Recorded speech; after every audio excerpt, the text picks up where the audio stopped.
Assalamualaikum warahmatullahi wabarakatuh. Perkenalkan, nama saya Siti Nuraini, NIM 222011167 dari Prodi PAI semester 5. Pada video kali ini, saya akan menjelaskan sedikit tentang UJT. Ini sebagai memenuhi tugas mata kuliah Statistika Pendidikan yang diampu oleh Ibu Cahya Amalia Husna, MPD. Langsung saja.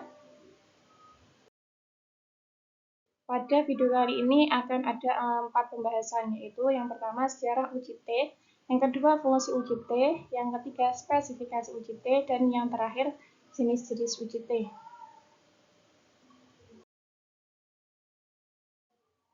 Kemudian sejarah UJT itu diturunkan oleh W.S. Goset tahun 1908. Dinamakan distribusi student karena waktu dipublikasikan, Goset menggunakan nama samaran student, dan huruf T terdapat dalam istilah UJT dari huruf terakhir nama beliau. Sejak itu, distribusi bagi T disebut distribusi student. Kemudian fungsi dari UJT itu yang pertama untuk menguji rata-rata sampel, yang kedua untuk membandingkan rata-rata dua sampel, ada tidaknya perbedaan rata-rata dari kedua tersebut. Kemudian spesifikasi UJT. Ini data berskala ukur interval dan rasional. Yang kedua, data berdistribusi normal. Yang ketiga, ukuran sampel kecil, yaitu kurang dari 30. Jika ukuran sampel lebih dari 30, maka UJT sama dengan uji Z. Hanya pada UJT diasumsikan simpanan baku populasi tidak diketahui. Kemudian jenis-jenis UJT itu yang pertama ada satu sampel atau one sample t-test. Yang kedua ada dua sampel atau two sample t-test. Pertama digunakan untuk membandingkan satu sampel atau one sample t-test digunakan untuk membandingkan rata-rata suatu sampel dengan nilai konstanta tertentu. Contohnya, rata-rata berat badan mahasiswa kelas A5 adalah 52 kg. Kemudian dua sampel atau two sample t-test itu ada dua, yaitu yang pertama dua sampel berpasangan atau paired sample, dan yang kedua ada dua sampel bebas, yaitu independent sample t-test. Dua sampel berpasangan atau paired sample yaitu membandingkan rata-rata dua grup yang saling berpasangan, yaitu sampel dengan subjek yang sama namun terdapat dua perlakuan atau kejadian. Contohnya, rata-rata berat badan mahasiswa kelas A5 sebelum adanya COVID-19 dan sesudah adanya pandemi COVID-19.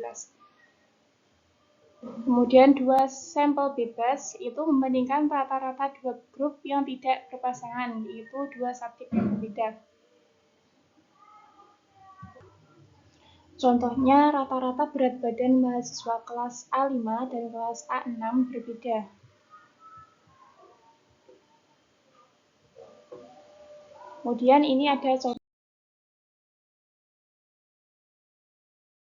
suatu contoh kasus, yaitu seorang peneliti ingin mengetahui rata-rata hasil belajar siswa yang diajar dengan menggunakan metode integrated and discovery berbasis teknologi dibandingkan dengan rata-rata hasil belajar siswa yang diajar menggunakan metode konvensional.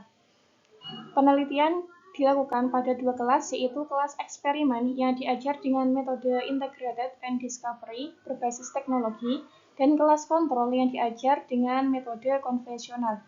Datanya diberikan sebagai berikut. Kelas kontrol itu diantaranya ada 75, 60, 80, 55, 75, 80, 65, 60, 50, 80, dan seterusnya.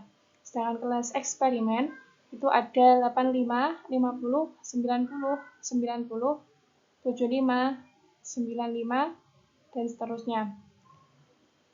Dengan taraf signifikan, alfa sama dengan 0,05 Apakah data memenuhi uji prasyarat? Jika uji prasyarat terpenuhi, apakah terdapat perbedaan signifikan rata-rata hasil belajar antara kedua kelompok tersebut? Untuk menyelesaikan contoh kasus tersebut, maka kita menggunakan ada 3 tahapan, yaitu yang pertama kita perlu menguji uji normalitas, yaitu untuk mengetahui apakah data itu berdistribusi normal atau tidak. Yang kedua itu yaitu uji homogenitas, itu untuk mengetahui rata-rata perbedaan. Kemudian yang ketiga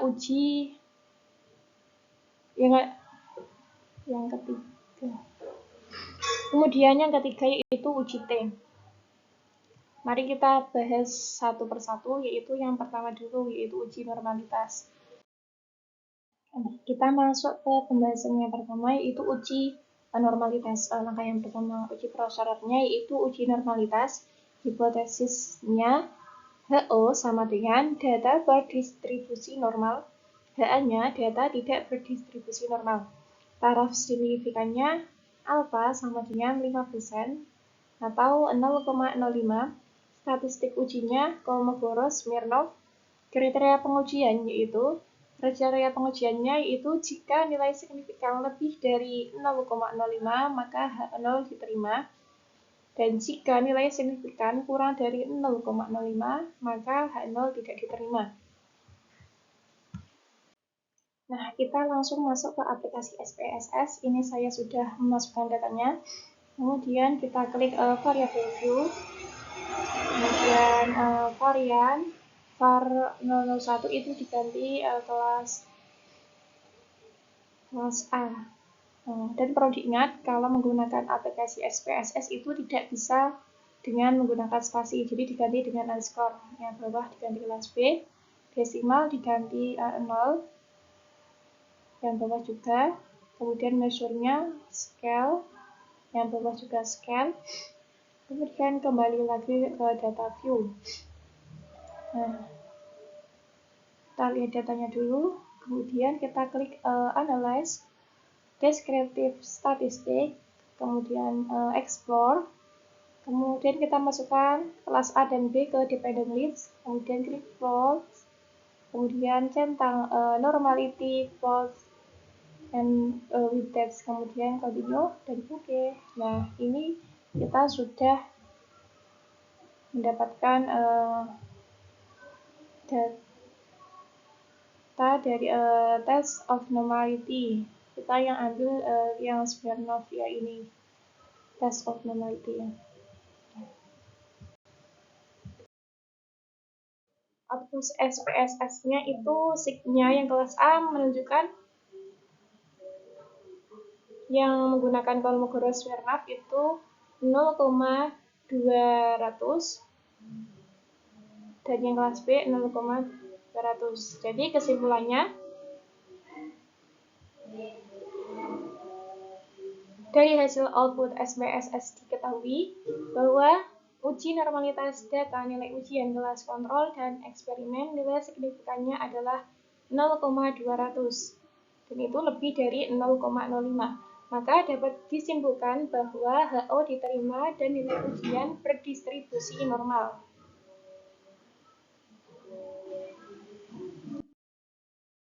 Kemudian langkah yang kedua yaitu menentukan uji homogenitas.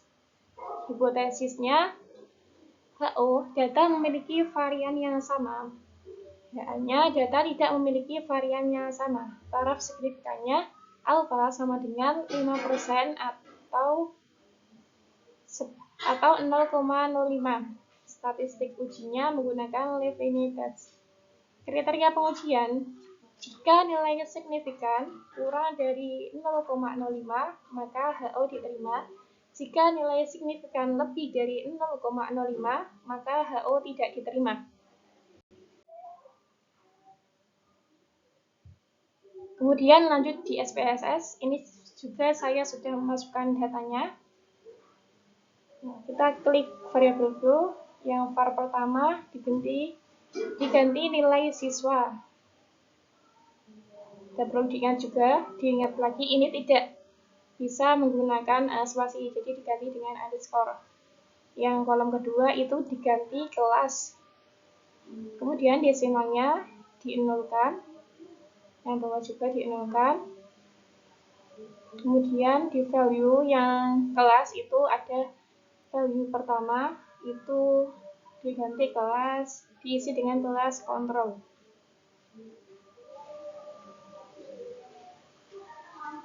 Kemudian value yang kedua itu labelnya diisi kelas eksperimen, underscore eksperimen. Kemudian add lagi, kemudian klik OK. Terus measure-nya yang atas dan tetap scale, yang bawah ganti nominal. Kemudian kembali lagi ke data view. Nah, kita lihat datanya seperti ini.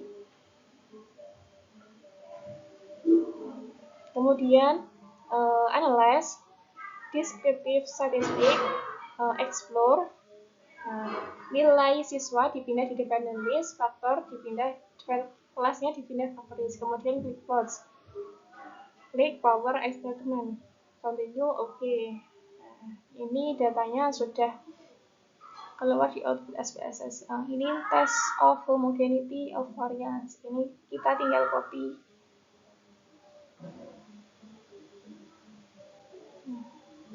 Kemudian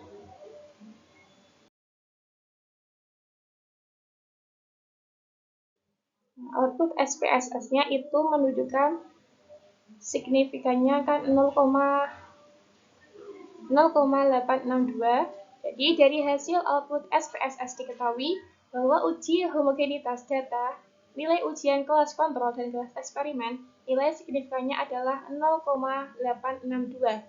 Itu lebih dari 0,05, maka dapat disimpulkan bahwa HO diterima dan data memiliki varian yang sama.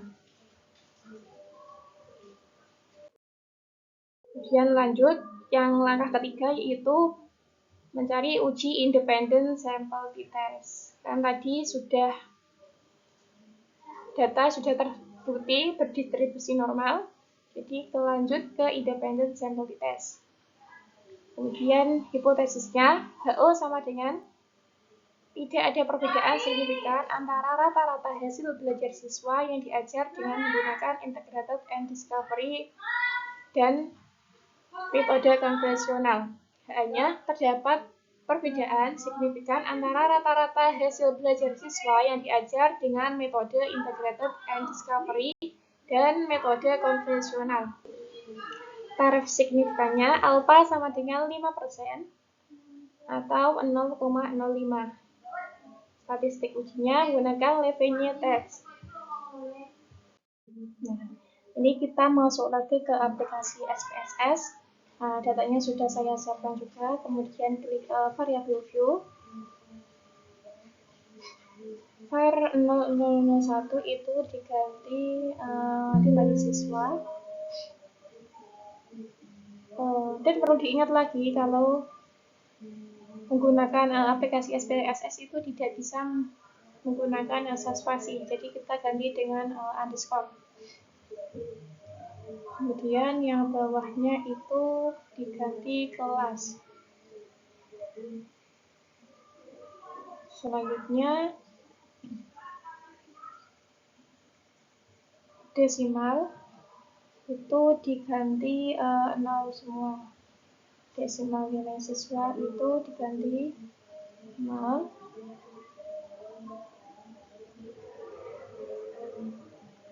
Diganti 0, yang bawahnya juga diganti 0.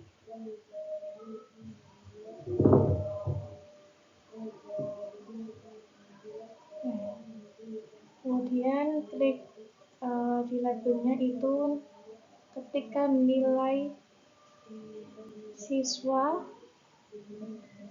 kemudian yang bawahnya kelas. Di value itu ada nomnya itu kan ada dua, yaitu kelas kontrol dan eksperimen. Value 1 itu diisi kelas kontrol. Ingat lagi kalau tidak bisa menggunakan spasi. Di kelas kontrol, kemudian klik add. Terus value yang kedua itu kelas eksperimen. Eksperimen. Kemudian klik add lagi, kemudian klik OK. Kemudian kita measure-nya diganti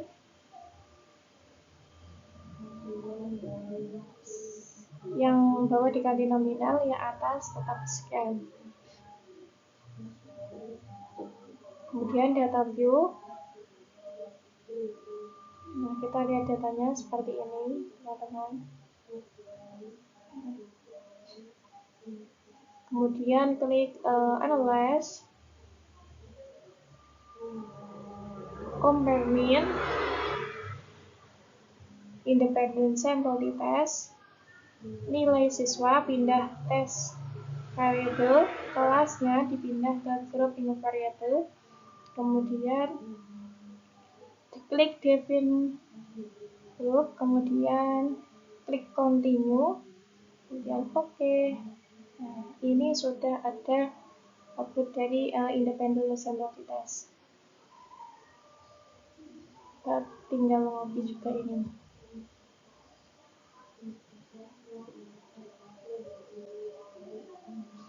Kemudian lanjut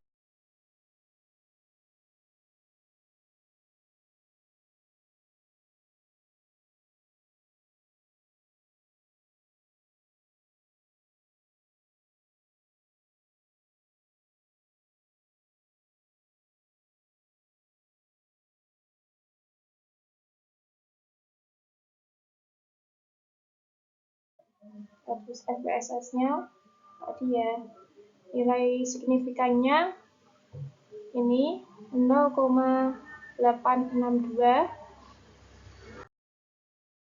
Jadi kriteria pengujiannya kan tadi tolak H0 jika T hitung lebih dari T tabel atau P value kurang dari alpha.